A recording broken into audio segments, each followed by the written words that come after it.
Hello, everyone. This is Miss Jones from the counseling office. Thank you for allowing us to meet with you today and talk about choosing classes for your senior year. First off, I want to talk about the course selection process for this year.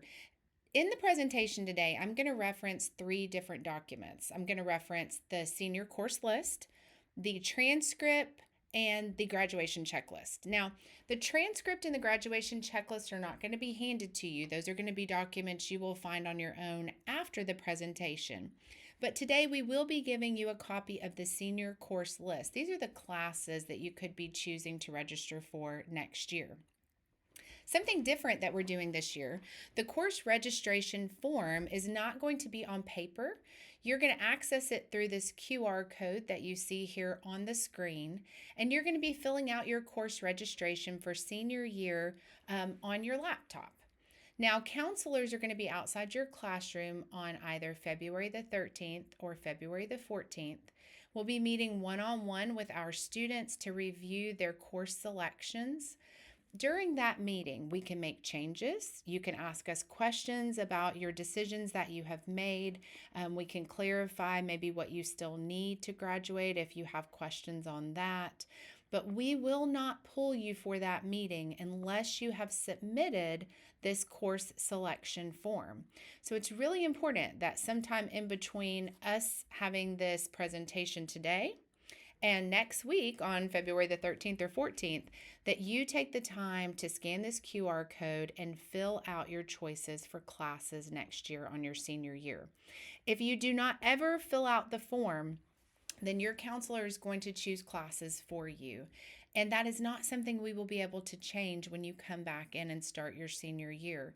So it's a very important line item for you in the next week to spend some time thinking about the course registration form, going online and filling it out so that we can have this very important meeting and get you set up for a great senior year. All right, so let's discuss your transcript. Each of you has a personal transcript. Before we can make the best choices for senior year, we need to look at what classes you've already taken, what you've passed, and what still needs to be accomplished based on the graduation checklist. Just to be sure everyone understands, your transcript is your official record of high school grades. This is something that you would send to colleges when you apply next year.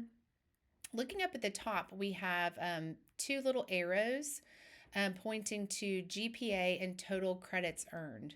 So your GPA, this is the numerical average of your grades. A 4.0 is the highest GPA that you could possibly achieve. That means that you have only ever had an A printed on your transcript.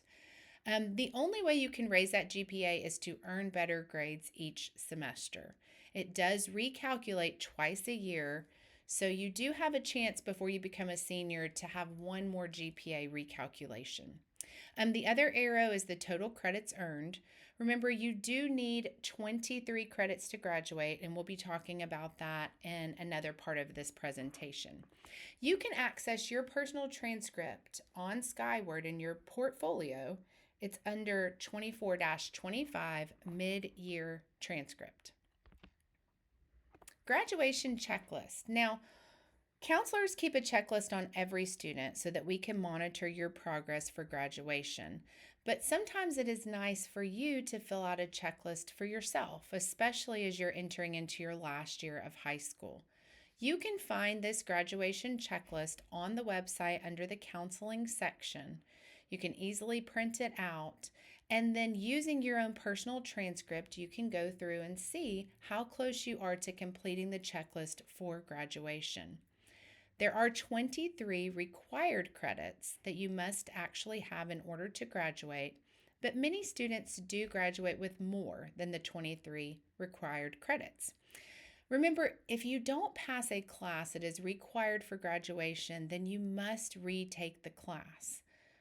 We create your schedule for each school year based on your checklist completion. So what you would want to do is see what classes are still missing for you based on this checklist, and those are going to be ones that you would want to include when you're filling out your course selection form. After that, if you have available space, then you get to make choices based on your preference and what you would like to be taking.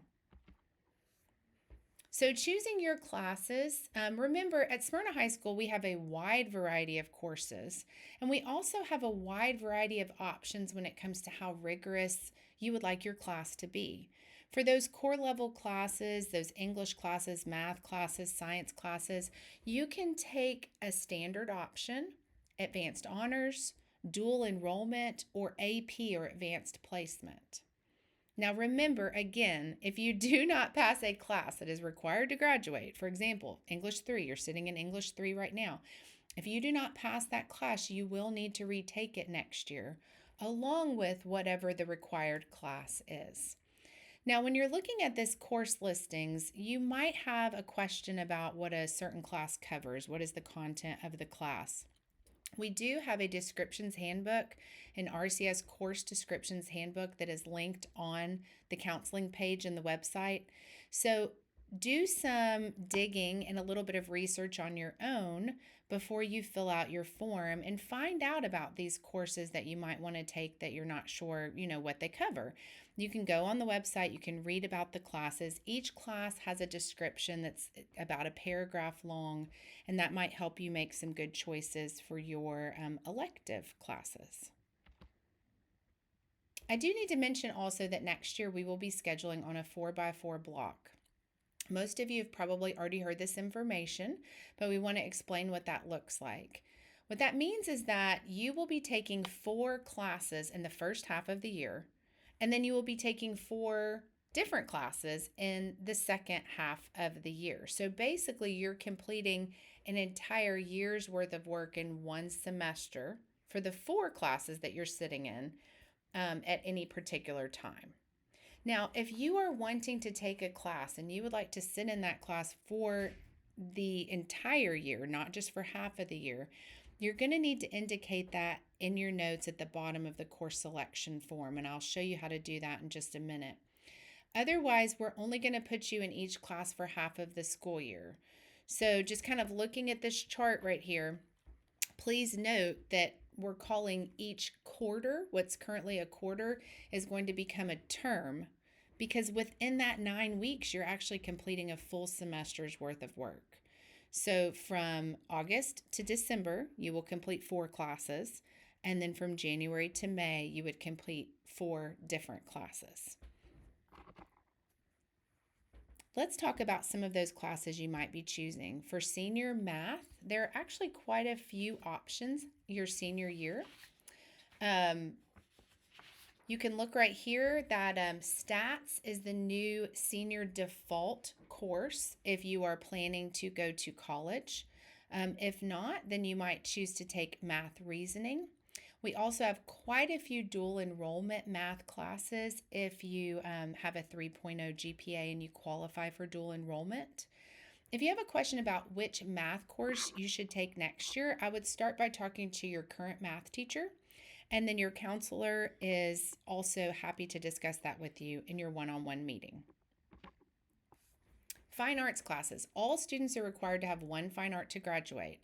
If you have already taken that, then you do not have to take a fine arts class your senior year. However, we do have quite a few wonderful advanced options in our fine arts department.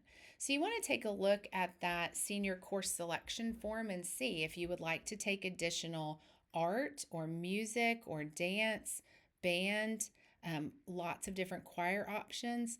Then you certainly can choose those if you have room in your schedule. One is required to graduate, but you're allowed to take as many as would fit in your schedule. Miscellaneous pass-fail classes. These are classes on your course selection form, like directed studies, ACT prep, AP access for all. This is also where you would potentially sign up to be a peer tutor or work in one of the offices or work in the library. We do have quite a few seniors that choose to be a peer tutor. There are some requirements for that, so let's just read those very quickly. Only seniors can be peer tutors. You need to have 6 or fewer unexcused absences in your junior year. You need to have a 2.5 GPA or higher. You need not to have failed any classes in your junior year, and then you need to have 2 or less minor discipline infractions and no major discipline infractions. So if you would like to sign up to be a peer tutor, you can talk to a teacher who might want to use you in that capacity, and then be certain that you would actually meet these qualifications. Kind of working backwards on the slide, AP Access for All is a lab where students who would like to take an AP course that is not offered at Smyrna High School can sign up for the lab period, and they're able to take that class in an online format. If that is something that sounds interesting to you, if you want a college level rigorous class that is not offered here at Smyrna High School, then that may be something to discuss with your counselor. Miss Kinney is currently the one running the AP Access for All lab, so she's also a great resource for that information. CTE pathways. Many of you might be completing your CTE pathway right now as a junior. If you would like to, you could sign up for potentially the 4th year of that CTE pathway your senior year. Just talking about pathways in general, remember there are many different ways to create a pathway. Some of you, your pathway is fine arts. For some of you, it's dual enrollment or AP. For some of you, it is humanities. And then we even have a few students that are on a math or science pathway. So if you are confused or need clarification on your pathway, please reach out to your counselor. It is also possible that you have more than one pathway. So that's another thing where you could talk to your counselor if you need clarification. Work-based learning is an amazing option for seniors where they're allowed to leave school early and go to work. Work-based learning can be used to complete any pathway. So if you are in the 2nd year of your pathway right now and you would like to do work-based learning next year, that could complete your pathway. You could sign up for that. You can also sign up for work-based learning if you've already finished your pathway, or if you don't even have a CTE pathway, but maybe a fine arts or a humanities pathway, you can still apply. There are going to be applications online for that, plus we will have printed applications in the school counseling office. So if you have questions about work-based learning, please reach out to your counselor. All right, so your next steps. You're going to review your personal transcript against the graduation checklist. You're going to look over this large list of course options. And then when you feel ready, you're going to scan the QR code and you're going to complete your course selection form for your senior year. If you're unsure about a course, go ahead and put what you think you should be taking, and then make a note to discuss that with your counselor during the one-on-one meeting. If you are applying for a class with an application, you're going to want to follow up and do that. And then last but not least, finish this junior year strong. You don't want to have to repeat courses that you're sitting in right now. You want to be able to have flexibility and fun in your senior schedule. So it's really important that you pass what you're sitting in right now and finish this year strong. Remember that we will not pull you for a one-on-one meeting unless you have submitted your online form.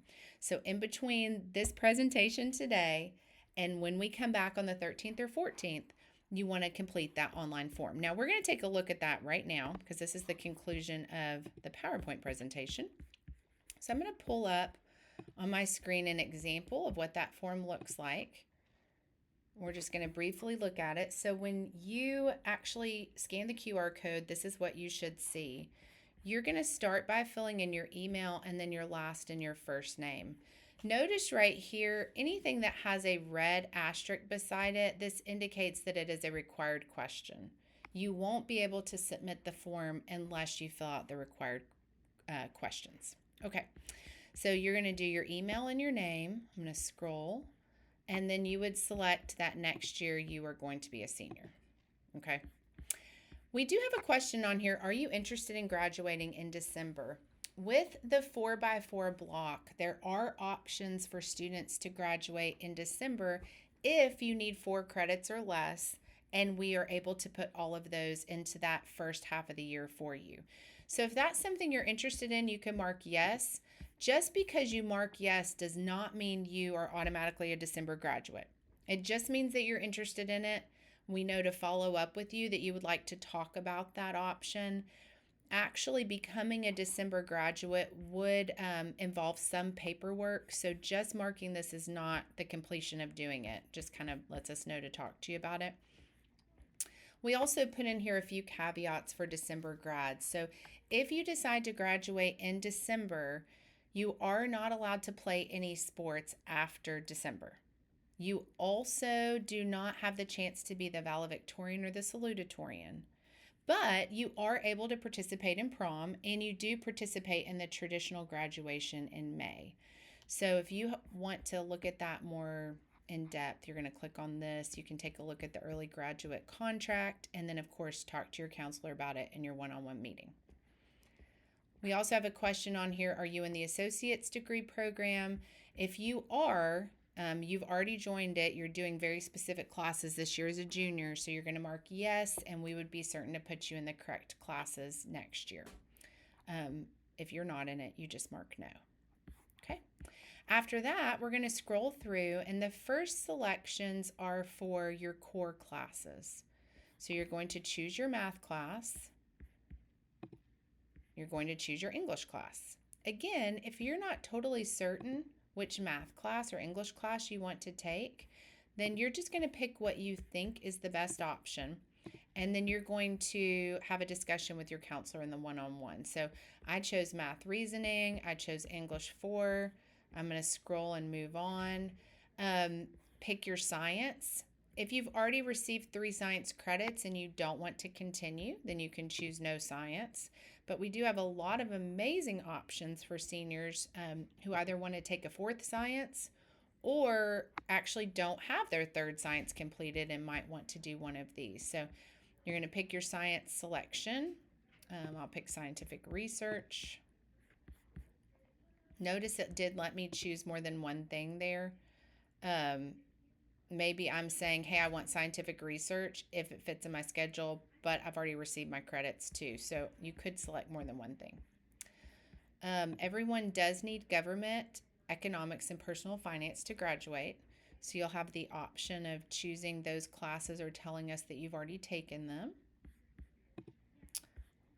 So I'm going to go ahead and just pick my government, pick my economics, pick my personal finance. Then if you haven't completed your world language, you're going to mark that. If you have completed it, then you would choose that you don't need world language. Right here, notice we get to a question with no asterisk. You do not have to fill out this question in order to move on, but you can. So you could mark, no, I'm not going to be a peer tutor. I'm not going to work in the counseling office or the library. If you did mark peer tutor, just note that we want you to tell us which teacher. Who do you have permission to work for? So you would put in a teacher's name and then move on. Continuing, if you would like to be in JRTC or strength and conditioning, you're going to mark that. If not, you're going to say no. With fine arts, if you would like to take a fine arts class, then you're going to mark this. Notice you can mark as many of these as you want. So I could mark advanced theater. I could go in and mark jazz band. I could mark dance 2. I can mark as many as I want in the fine arts.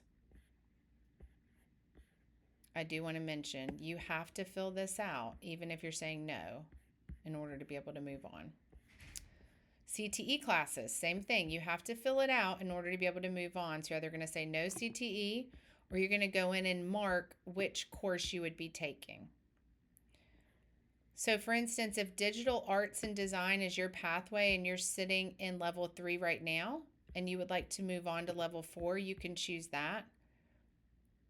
If you're in more than one pathway and you would like to try to keep them both, you can choose more than one option here.